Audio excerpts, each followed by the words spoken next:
சிம்ம ராசி அன்பர்களே, தேவைப்படும் போது தேவைப்பட்ட திறமையை கொஞ்சம் கூட குறையாமல் அளிப்பதற்கு தகுதி படைத்த ராசி இந்த ராசி. ஓய்வா முழு ஓய்வு, உழைப்பா பம்பரமன சுழன்று பணியாற்றுதல். இப்படி எந்த விஷயத்திற்கு எந்த அளவு தேவையோ அந்த அளவு கண்டிப்பாக கொடுக்கும் ஒரு ராசி சிம்ம ராசி. அடுத்தவர்களால் எளிதில் எடை போட முடியாத ஒரு ராசி இந்த ராசி. இவர்களுக்கு இந்த ஆண்டு எப்படி இருக்கும்? தொழில் ஸ்தானம் வலுத்து காணப்படுகிறது. இது ஒரு உயர்ந்த விஷயம். உத்தியோகம் புருஷ லட்சணம். எந்த ஒரு ஆணும், அதுவும் இந்த காலத்தில் அவன் எந்த அளவுக்கு சம்பாதிக்கின்றானோ அந்த அளவுக்குத்தான் மதிப்பு. சம்பாத்தியம் இல்லை என்று சொன்னால் செல்லா காசு அவன். என்னதான் நல்ல குணம் இருந்தாலும், என்னதான் நல்லவனாக இருந்தாலும், சம்பாத்தியம் என்ற ஒன்று இல்லை என்று சொன்னால் அவனை மதிப்பாரே இல்லை. அப்படிப்பட்ட இந்த காலகட்டத்தில் நீங்கள் விரும்பிய சம்பாதனையை அடைகின்ற அளவுக்கு இந்த ஆண்டு வழிவகுக்கிறது.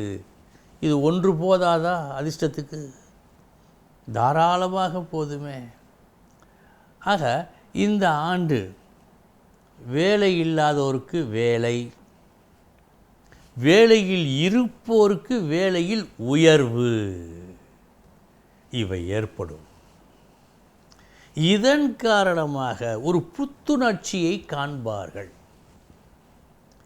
அதேபோல் வெளிநாடு சம்பந்தப்பட்ட விஷயங்களில் வெற்றி. இந்த சிம்மராசி அன்பர்களில் சிலருக்கு வெளிநாட்டு மோகம் ஆசை இருந்தால் அது இந்த ஆண்டு நடக்கும். போவீர்கள். வெளிநாட்டு பணத்தை அனுபவிக்கும் பாக்கியம் உண்டு. எல்லாவற்றையும் விட ஒன்று இருக்கிறது. சிறு வயதில் இருந்தோ அல்லது பல வருடங்களாகவோ உங்களுக்கு ஒரு லட்சியம் என்ற ஒன்று இருந்தால், ஆசை இருந்தால் அது நிறைவேறும்.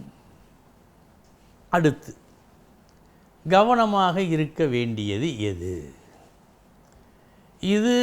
இதுவரை நீங்கள் பார்த்தது சொன்னது பொருளாதார ரீதி. இன்னொன்று உறவு என்ற ஒன்று இருக்கிறதல்லவா, அதில் மட்டும் கவனம் தேவை. புத்திரஸ்தானம், மனைவி ஸ்தானம், இவர்களோடு சற்று கூடுதல் அந்யோன்யம் தேவை. என்றென்றும் நம்மோடு உடனிருக்கும் குழந்தைகள், மனைவி, இந்த உறவுகள் உங்களை சற்று ஏனோ தானோ என்று பார்க்கக்கூடாது. எப்படி? போதுமான அளவு அன்பு செலுத்தவில்லையே, கவனிக்கவில்லையே என்ற ஒரு கவலை அவனுக்கு ஏற்படாமல் நீங்கள் பார்த்து கொள்ள வேண்டும். இதை மட்டும் செய்யுங்கள். இந்த ஆண்டு உங்களுக்கு நல்ல ஆண்டாக இருக்கும்.